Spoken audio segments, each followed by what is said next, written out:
پرانے زمانے کی بات ہے کہ ایک بادشاہ جس کا نام سلطان تھا اپنی بادشاہت میں بے حد مشہور تھا۔ سلطان کی سلطنت میں لوگ خوشحال تھے، بازاروں میں رونق تھی اور محل کے دروازے ہمیشہ عام لوگوں کے لیے کھلے رہتے تھے۔ ایک دن بادشاہ اپنے وزیروں کے ساتھ شکار کے لیے جنگل میں گیا۔ بادشاہ کو شکار کا بے حد شوق تھا اور اس کے ساتھ اس کے وفادار وزیر اور سپاہی بھی موجود تھے۔ جنگل کے بیچ پہنچ کر بادشاہ نے اپنے وزیروں سے کہا کہ یہ ہمارا قانون ہوگا کہ جو شخص سب سے پہلے ہرن کو دیکھے گا وہی اس کا شکار کرے گا اور باقی سب آرام کریں گے۔ یہ اعلان سنتے ہی سب لوگ چوکنے ہو گئے۔ ہر کوئی چاہتا تھا کہ سب سے پہلے ہرن دیکھے تاکہ شکار کا موقع اسے ہی ملے اور بادشاہ کی نظروں میں وہ خاص ہو جائے۔ جنگل گھنا تھا، درخت اونچے تھے اور جگہ جگہ خطرناک جانور بھی موجود تھے۔ بادشاہ سلطان نے جیسے ہی ہرن کو دیکھا جو تیزی سے جنگل میں ادھر ادھر بھاگ رہا تھا، اس نے فوراً اپنے وزیروں سے کہا، تم سب آرام کرو، یہ میرا شکار ہے، میں خود ہی اسے پکڑ لوں گا۔ اب بادشاہ کے حکم کی خلاف ورزی کرنا کسی کے بس کی بات نہ تھی، اس لیے سب لوگ پیچھے بیٹھ گئے اور بادشاہ نے اپنے گھوڑے کو ایڑ لگائی اور برق رفتاری سے ہرن کے پیچھے دوڑ پڑا۔ ہرن حیرت انگیز پھرتی سے چھلانگیں مارتا جا رہا تھا اور بادشاہ پوری طاقت سے اس کا پیچھا کر رہا تھا۔ بادشاہ نے ہرن کا نشانہ لیتے ہوئے کافی سارے تیر چلائے، لیکن ایک بھی تیر ہرن کو نہیں لگا۔ لیکن بادشاہ پھر بھی پوری طاقت سے اس کا پیچھا کرتا رہا۔ جنگل کے گھنے درخت بہت پیچھے رہ گئے اور بادشاہ ہرن کا تعقب کرتے کرتے ایک وسیع و عریض ریگستان تک پہنچ گیا۔ یہاں آ کر ہرن پراسرار طریقے سے غائب ہو گیا۔ بادشاہ کو بھی یہ بات بہت عجیب سی لگی اور اس نے ادھر ادھر نظر دوڑائی۔ یہ ریگستان نہایت ہی پراسرار لگ رہا تھا۔ دور دور تک ریت کے سوا کچھ نظر نہیں آ رہا تھا۔ ہر طرف تیز گرم ہوائیں چل رہی تھیں اور سورج آگ برسا رہا تھا۔ ہرن کہیں غائب ہو چکا تھا، جیسے اسے زمین نکل گئی ہو یا آسمان کھا گیا ہو۔ اتنے لمبے تعاقب کے بعد بادشاہ اور اس کا گھوڑا دونوں سخت پیاس محسوس کرنے لگے، لیکن حیرت کی بات یہ تھی کہ پورے ریگستان میں پانی کا نام و نشان تک نہ تھا۔ نہ کوئی ندی، نہ کوئی چشمہ اور نہ ہی کوئی کنواں انہیں وہاں ملا۔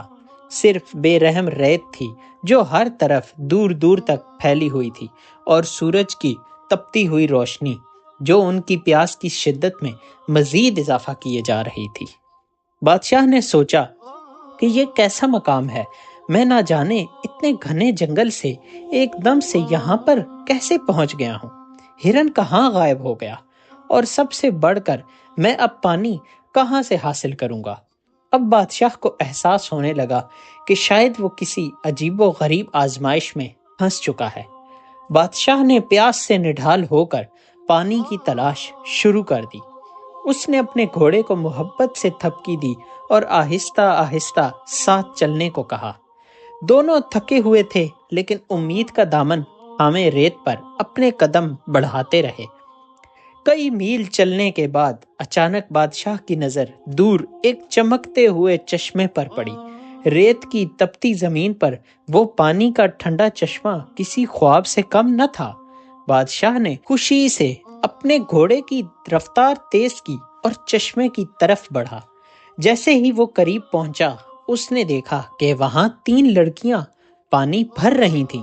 بادشاہ نے گھوڑے سے اتر کر ان میں سے ایک لڑکی سے مخاطب ہو کر کہا کہ اے لڑکی، ہمیں سخت پیاس لگی ہے، مجھے اور میرے گھوڑے کو پانی پلاؤ۔ لڑکی جو مٹی کے گھڑے میں پانی بھر رہی تھی بغیر کسی جھجک کے جواب دیتے ہوئے بولی، خود ہی پی لو اور اپنے گھوڑے کو بھی پانی خود ہی پلاؤ، میں کیوں دوں؟ بادشاہ جو اپنے دربار میں ہمیشہ حکم چلانے کا عادی تھا، اس کے اس بے پرواہ جواب پر دنگ رہ گیا۔ اسے اندازہ ہو گیا کہ یہ لڑکی نہیں جانتی کہ وہ کسی عام مسافر سے نہیں بلکہ وقت کے سلطان سے بات کر رہی ہے۔ بادشاہ نے لڑکی کی آنکھوں میں جھانکا اور نرمی سے پوچھا، کیا تمہیں معلوم ہے کہ میں کون ہوں؟ لڑکی مسکرائی اور بولی، نہیں، اور مجھے یہ جاننے کا شوق بھی نہیں ہے، نہ ہی مجھے اس سے کوئی فرق پڑتا ہے کہ تم کون ہو۔ مجھے صرف اتنا پتا ہے کہ تم ایک اجنبی مسافر ہو۔ یہاں پر ہر مسافر کو اپنی پیاس خود ہی بجھانی پڑتی ہے۔ لڑکی کی باتیں سن کر اس کی سہیلیاں بھی ہنسنے لگیں۔ وہ ایک عظیم سلطنت کا حکمران تھا جس کے ایک اشارے پر لوگ سر جھکا دیتے تھے، اور یہاں ایک عام دیہاتی لڑکی نے نہ صرف اس کی بات ٹال دی بلکہ اس پر وہ اور اس کی سہیلیاں ہنس بھی رہی تھیں۔ لیکن بادشاہ نے اپنی انا کو فی الحال قابو میں رکھا، خاموشی سے چشمے سے پانی پیا اور اپنے گھوڑے کو بھی پانی پلایا۔ پیاس کی شدت ختم ہونے کے ساتھ ہی ٹھنڈے پانی نے اس کی تھکن کو بھی دور کر دیا، لیکن اس کے دل میں ایک نیا خیال پیدا ہو گیا۔ وہ خیال یہ تھا کہ میں اس لڑکی سے بدلہ ضرور لوں گا، اس نے میری اتنی تذلیل کیسے کی؟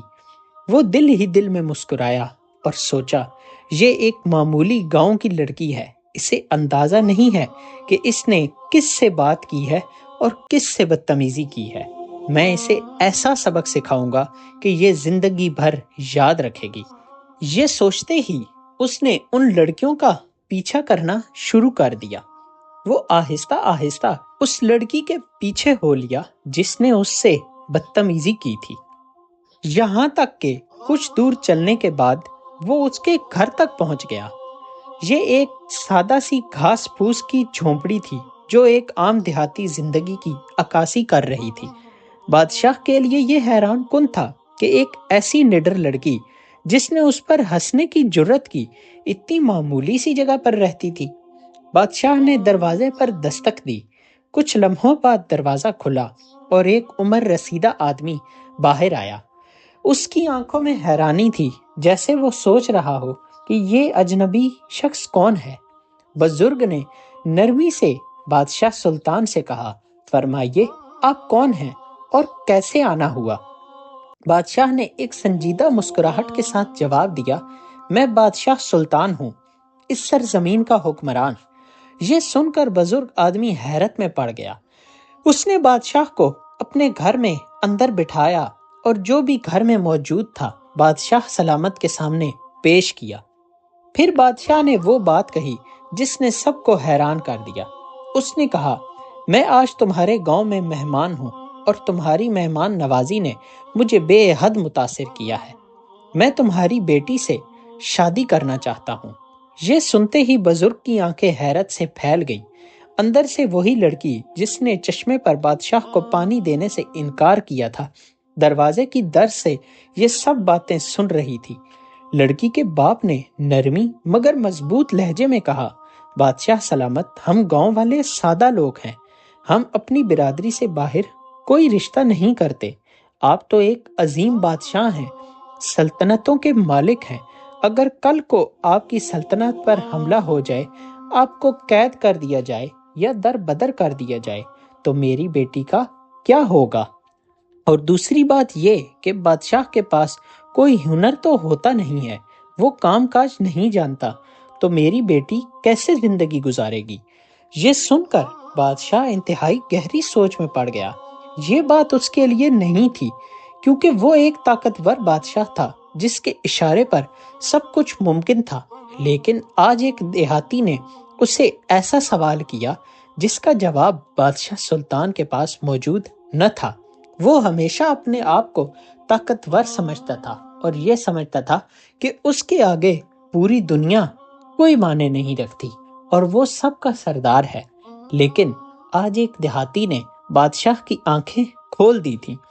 کچھ لمحے خاموشی رہی، پھر بادشاہ نے سنجیدگی سے کہا، آپ کی فکر بجا ہے، لیکن میں اپنی محبت اور وعدے میں سچا ہوں۔ میں اپنی جائیداد کا ایک حصہ آپ کی بیٹی کے نام کر دوں گا تاکہ اس کا مستقبل محفوظ رہے، اور سب سے بڑھ کر میں خود بھی کوئی ہنر سیکھنے کے لیے تیار ہوں۔ یہ سن کر لڑکی جو اندر چھپ کر اپنے باپ اور بادشاہ سلطان کی ساری باتیں سن رہی تھی حیران رہ گئی۔ کیا واقعی ایک بادشاہ ہنر سیکھنے کے لیے تیار تھا؟ بادشاہ سلطان کی پیشکش سن کر لڑکی کے باپ نے کچھ دیر سوچا، پھر گہری نظر سے بادشاہ کو دیکھتے ہوئے کہا، ٹھیک ہے بادشاہ سلامت، اگر آپ واقعی اپنے بات کے سچے ہو تو ہمیں ثابت کر کے دکھاؤ۔ ہم گاؤں والے کھجور کے پتوں سے دری، مسلح اور ٹوکریاں بناتے ہیں۔ اگر تم یہ کام سیکھ لو تو میں اپنی بیٹی کی شادی تم سے کر دوں گا۔ یہ ایک غیر متوقع شرط تھی، لیکن بادشاہ پیچھے ہٹنے والا نہیں تھا، کیونکہ اس نے لڑکی سے بدلہ لینے کی ٹھان لی تھی۔ اس لیے اس نے لڑکی کے باپ سے اس بات پر حامی اور رضامندی کا اظہار کیا کہ میں تیار ہوں، آپ جو بھی کام مجھے کہیں گے میں اس کو سیکھنے کی بھرپور کوشش کروں گا۔ اگلے دن بادشاہ گاؤں کے بزرگوں اور ہنرمند لوگوں کے ساتھ بیٹھ گیا، کھجوروں کے پتوں کو توڑنے، چھیلنے اور انہیں مختلف اشکال میں بننے کا طریقہ سیکھنے لگا۔ وہ نہایت ذہین اور تعلیم یافتہ تھا، اس لیے اس نے چند مہینوں میں ہی دریاں، مسلح اور ٹوکریاں بنانے میں مہارت حاصل کر لی۔ اس نے سادہ دریوں پر خوبصورت ڈیزائن بنانا سیکھ لیا۔ اس نے رنگین پتوں کی مدد سے نظمیں اور اعشار دریوں اور مسلوں پر بننا شروع کر دیے۔ اس کی بنائی ہوئی چیزیں اتنی خوبصورت تھیں کہ پورے گاؤں میں ان کی دھوم مچ گئی۔ جب بادشاہ نے اپنے ہاتھ سے بنی ہوئی چیزیں لڑکی کے والد کے سامنے رکھی تو گاؤں کے سب لوگ حیران رہ گئے۔ بزرگ آدمی نے بادشاہ کے کام کو غور سے دیکھا، پھر مسکرا کر کہا، تم نے نہ صرف ہمارا ہنر سیکھا بلکہ ہمارے ہنر کو ایک نئی خوبصورتی بھی دی ہے۔ میں اپنی بیٹی کی شادی تم سے کرنے پر رضامند ہوں۔ آخر وہ دن آن پہنچا جب بادشاہ کی سکینہ کے ساتھ شادی ہو گئی۔ گاؤں والوں نے سادگی مگر خوشی سے یہ شادی منائی۔ شادی کے بعد بادشاہ سکینہ کو اپنے ساتھ محل لے آیا۔ جیسے ہی بادشاہ سلطان اپنی نئی دلہن کے ساتھ محل واپس پہنچا، پورے دربار میں خوشی کی لہر دوڑ گئی۔ وزیروں، امیروں اور درباریوں نے بادشاہ کی واپسی کا جشن منایا، کیونکہ اتنے دن غائب رہنے کی وجہ سے انہوں نے سمجھ لیا تھا کہ بادشاہ کے ساتھ کوئی حادثہ پیش آن پہنچا ہے۔ لیکن بادشاہ کے وفادار وزیروں نے ابھی تک کسی کو بھی بادشاہ کی گدی پر بیٹھنے نہ دیا تھا، کیونکہ انہیں یقین تھا کہ ان کا بادشاہ کسی بھی مشکل کا مقابلہ کر سکتا ہے۔ خیر، اب جب کہ ان کا بادشاہ شادی کر کے اپنے دربار میں واپس لوٹا تھا تو دربار میں خوشی کا سما تھا۔ شاندار دعوتوں کا اہتمام کیا گیا اور پورے شہر میں خوشی کی فضا قائم ہو گئی۔ سب لوگ بادشاہ کو مبارک دے رہے تھے کہ وہ نہ صرف سلامت واپس آیا ہے بلکہ اپنی ملکہ کو بھی ساتھ لے آیا ہے۔ لیکن جیسے ہی جشن ختم ہوا، بادشاہ نے ایک حیران کن حکم جاری کر دیا۔ اس نے حکم یہ دیا کہ ملکہ سکینہ کو قید خانے میں ڈال دیا جائے۔ یہ سن کر پورے دربار میں سناٹا چھا گیا۔ وزراء اور سپہ سالار حیران کن رہ گئے۔ محل کے وزراء ایک دوسرے کی طرف دیکھنے لگے اور سب سوچنے لگے کہ بادشاہ سلامت یہ کیسا فیصلہ سنا رہے ہیں۔ مگر بادشاہ سلامت ایسا کیوں؟ وزیر اعظم نے ہمت کر کے بادشاہ سے سوال کیا۔ بادشاہ کی آنکھوں میں انتقام کی چمک تھی۔ وہ سنجیدہ لہجے میں بولا، یہ وہی لڑکی ہے جس نے ایک دن مجھے جب میں پیاسا تھا پانی دینے سے انکار کر کے اپنی سہیلیوں کے ساتھ مل کر میرا مذاق اڑایا تھا۔ میں نے تبھی فیصلہ کر لیا تھا کہ اسے ایسا سبق سکھاؤں گا جو یہ کبھی نہ بھولے۔ یہ سنتے ہی سب درباری حیران اور پریشان ہو گئے۔ وہ نہیں چاہتے تھے کہ بادشاہ ایسا ظالمانہ فیصلہ کرے، کیونکہ بادشاہ نے آج دن تک کبھی کوئی ایسا فیصلہ کیا بھی نہ تھا، تو ان کے لیے یہ بات بے حد عجیب تھی۔ لیکن کوئی بادشاہ کے حکم کی نافرمانی بھی نہیں کر سکتا تھا۔ محل کے سپاہیوں نے بادشاہ کے حکم کی تعمیل کی اور سکینہ کو پکڑ کر قید خانے کی طرف جانے لگے۔ سکینہ جو اب تک چپ تھی مسکرا کر بولی، بادشاہ سلامت، میں جانتی تھی کہ آپ کے دل میں انتقام کی آگ ہے، مگر آپ جو چاہیں کر لیں، میرا نصیب میرا ہے۔ سکینہ کو محل کے قید خانے میں ڈال دیا گیا۔ وہاں صرف روٹی اور پانی اسے دیا جاتا تھا۔ وہ ایک سادہ دیہاتی لڑکی تھی جس نے کبھی اتنی سخت آزمائشوں کا تصور بھی نہیں کیا تھا۔ ہر رات وہ ٹھنڈی دیوار سے ٹیک لگا کر اللہ سے مدد مانگتی، یا اللہ، میرا دل کسی کو تکلیف پہنچانے کا ارادہ نہیں رکھتا تھا۔ اگر میں نے نادانی میں بادشاہ کا دل دکھایا ہے تو مجھے معاف کر دے اور بادشاہ کے دل میں ڈال کہ وہ مجھے اس قید سے چھٹکارا دے دے اور میرے حق میں بہترین فیصلہ فرمائے۔ ادھر بادشاہ سلطان محل میں مسند شاہی پر بیٹھا اپنے انتقام کی فتح کا جشن منا رہا تھا۔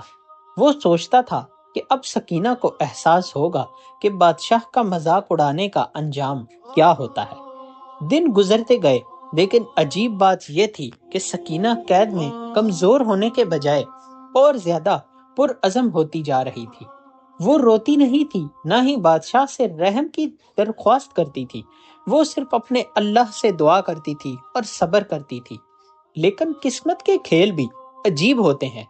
ایک دن بادشاہ نے دوبارہ شکار پر جانے کا فیصلہ کیا۔ اس بار وہ مزید دور جانے کی خواہش میں اپنے ساتھیوں کے بغیر ہی اکیلے اپنے گھوڑے پر نکل پڑا۔ اسے پھر سے ایک ہرن دکھائی دیا اور وہ اس کا تعقب کرتے کرتے اپنی ہی سلطنت کی سرحد کے پار چلا گیا۔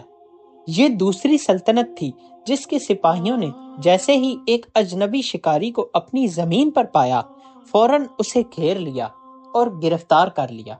جب سپاہیوں نے اس اجنبی شکاری کو اپنے بادشاہ کے دربار میں پیش کیا تو ان پر حیرت کا پہاڑ ٹوٹ پڑا۔ انہوں نے کہا، یہ کوئی عام شکاری نہیں ہے بلکہ ایک بڑی سلطنت کا بادشاہ سلطان ہے۔ دوسری سلطنت کے بادشاہ نے کہکا لگا کر کہا، تو تم ہو وہ مغرور بادشاہ جو دوسروں پر ظلم کرتا ہے، اور تم نے اپنی بیوی کو بھی قید خانے میں ڈال دیا ہے۔ ہمیں تو یہاں تک سنا ہے، لیکن اب تم یہ بتاؤ کہ آج سے تم ہمارے قید خانے کے مہمان ہو اور تمہیں یہاں سے کون بچائے گا؟ بادشاہ کو فوراً اندھے قید خانے میں ڈال دیا گیا، جہاں صرف روٹی اور پانی ملتا تھا، بالکل ویسے ہی جیسے اس نے اپنی بیوی کے ساتھ کیا تھا۔ اندھیرے قید خانے میں بیٹھا بادشاہ سلطان شدید پریشانی میں مبتلا تھا۔ اب اسے احساس ہونے لگا تھا کہ اس نے سکینہ کے ساتھ کتنا بڑا ظلم کیا ہے۔ وہ دن رات سکینہ کو قید خانے میں رکھنے پر خوش ہوتا تھا اور اب خود اسی حال میں تھا۔ یا اللہ، میں نے اپنی ملکہ پر کتنا ظلم کیا، میں نے اپنی طاقت کا غرور کیا۔ مجھے صرف ایک موقع دے دے تاکہ میں اپنی غلطی ٹھیک کر سکوں۔ چند دن بعد بادشاہ نے سوچا کہ اسے کوئی چال بھی چلنی ہوگی تاکہ وہ یہاں سے باہر نکل سکے۔ ایک دن جب پہرے دار قید خانے کے باہر موجود تھے، بادشاہ نے نرم لہجے میں کہا، تم میرا وقت برباد ہوتے دیکھ رہے ہو، مگر میں ایک قیمتی ہنر جانتا ہوں۔ کھجوروں کے پتوں سے بہترین چٹائیاں، دری اور جانمازیں بنانا جانتا ہوں۔ اگر تم میرے لیے کچھ کھجور کے پتے لے آؤ تو میں تمہارے لیے قیمتی چیزیں بنا سکتا ہوں اور تم انہیں بازار میں بیچ کر پیسہ کما سکتے ہو۔ ویسے بھی یہاں فارغ بیٹھا رہتا ہوں تو کیوں نہ تمہاری بھی کچھ مدد ہی ہو جاتی ہوگی، کیونکہ مجھے یقین ہے کہ تم اس پہرے داری کے کام سے اتنا زیادہ نہیں کما پاتے ہوگے۔ پہرے دار، جو ایک لالچی آدمی تھا، فوراً مان گیا اور اگلے ہی دن وہ کھجور کے پتے لے آیا اور بادشاہ نے کام شروع کر دیا۔ بادشاہ نے بڑی مہارت سے خوبصورت دری اور مسلے بنائے اور پہرے دار سے کہا، یہ لو بھائی، یہ بادشاہ میں بیچ دو، دیکھنا تمہیں بہت زیادہ پیسے ملیں گے۔ پہرے دار نے جیسے ہی مسلے اور دریوں کو دیکھا، وہ حیران پریشان رہ گیا اور بے حد خوش ہوا، کیونکہ وہ جانتا تھا کہ اسے بیچ کر وہ بے حد پیسے کمائے گا۔ پہرے دار اگلے ہی دن مسلے لے کر بازار گیا اور حیران رہ گیا جب لوگوں نے انہیں فوراً ہی خرید لیا۔ وہ خوش ہو گیا اور فوراً مزید کھجور کے پتے لے کر بادشاہ کو دینے لگا۔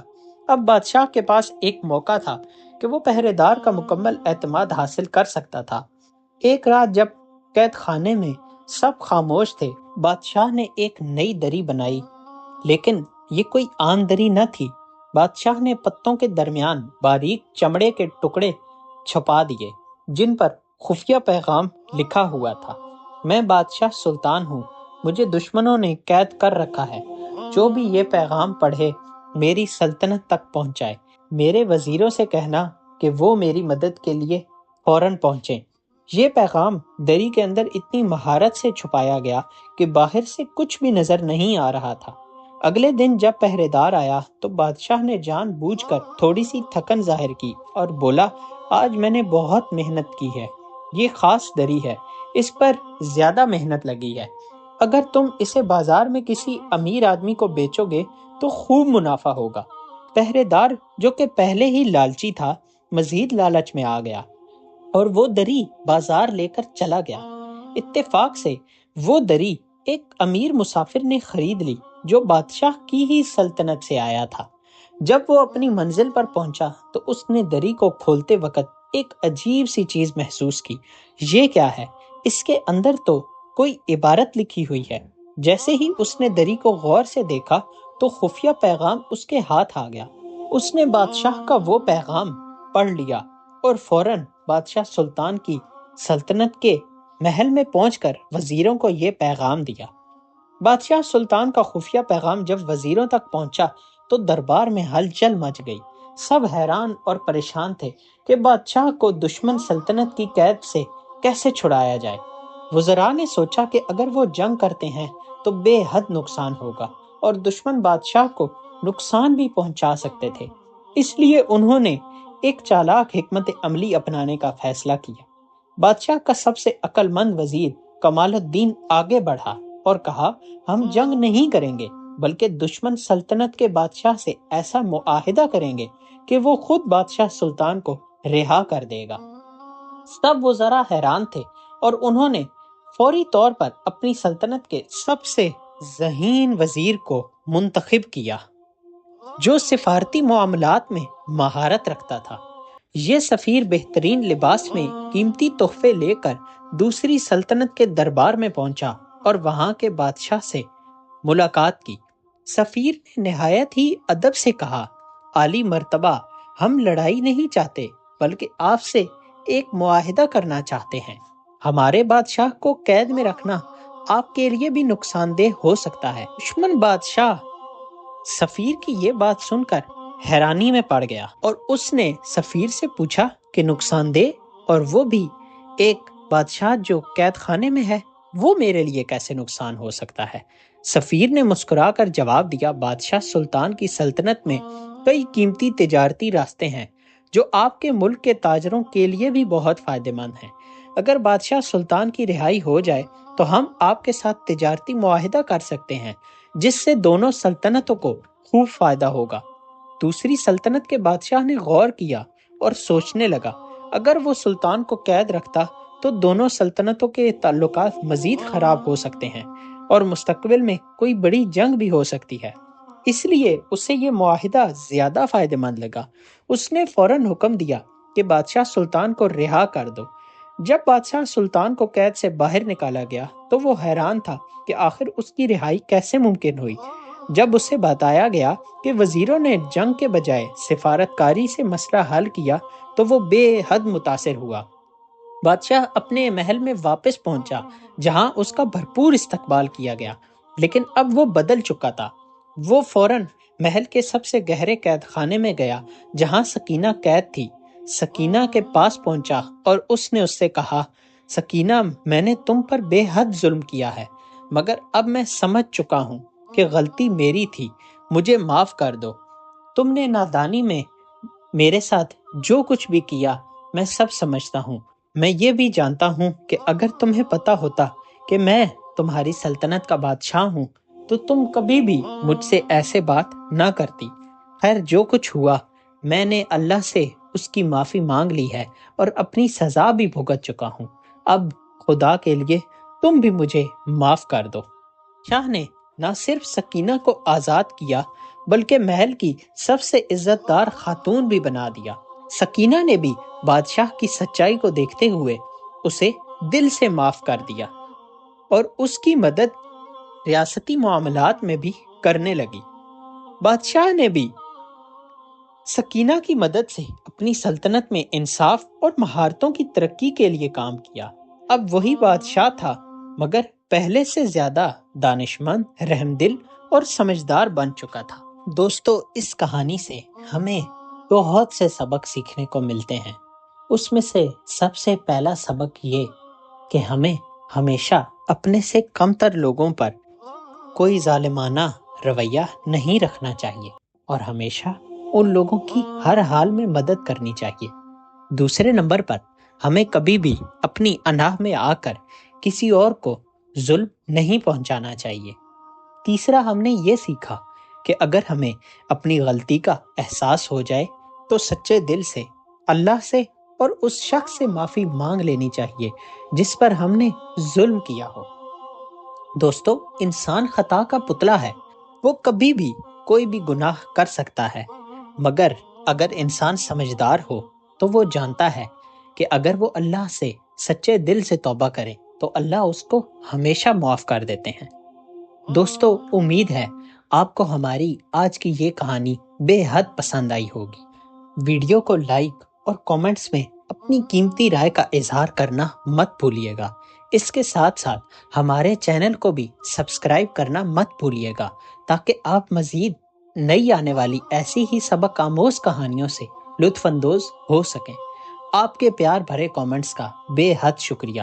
ملتے ہیں اگلی ہی ایک ایسی ہی نئی سبق آموز کہانی کے ساتھ۔